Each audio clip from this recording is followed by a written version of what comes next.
একটা দেশে কারফিউ দেওয়ার অর্থ হচ্ছে কেন দেওয়া। আমি এর নিন্দা করছি।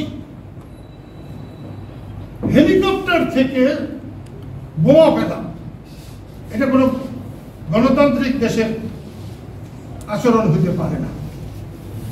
সেটা ফুললেও আমি এর বিরোধিতা করতাম। কার বুদ্ধিতে হেলিকপ্টারে উঠানো হয়েছে? ৭১ সালে বঙ্গবন্ধু যখন ৭ই মার্চের ভাষণ দিচ্ছিলেন তখন সরোয়ার্দী উদ্যানের উপর দিয়ে হেলিকপ্টার উঠছিল। সে হেলিকপ্টারে বোমা ছিল।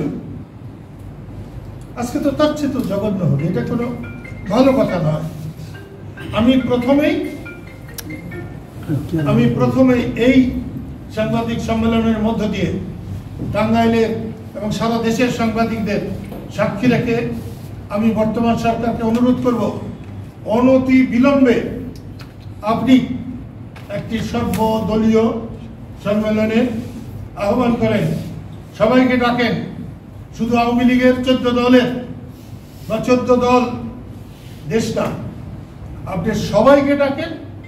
সেখানে যারা যারা আছে সেখানে বুদ্ধিজীবীদের ডাকেন, আলেমদেরকে ডাকেন, যাকে খুশি সবাইকে ডাকেন। এই দেশের অস্থিতিশীল পরিবেশ এটা শান্তি স্থাপনের জন্য যাকে যাকে দরকার তাদেরকে ডেকে আপনি আলোচনা করে দেশের শান্তি স্থাপন করুন। জেদ ধরে থাকবেন না। কোন রাষ্ট্র কারো জেদে চলতে পারে না।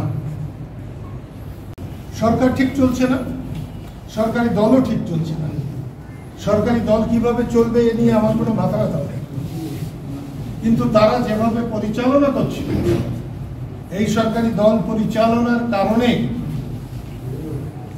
আজকে কোটা সংস্কার আন্দোলন অন্যদের হাতে চলে গেছে, একটি রাজনৈতিক আন্দোলন হিসাবে এটা রূপ নিতে যাচ্ছে।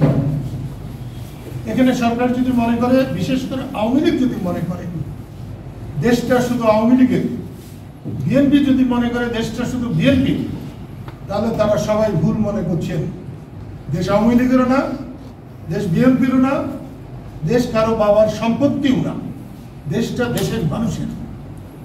আমি আওয়ামী লীগের বিপক্ষে বলতে আসি নাই, বিএনপির পক্ষে বলতে আসি নাই, আওয়ামী লীগের পক্ষে বলতে আসি।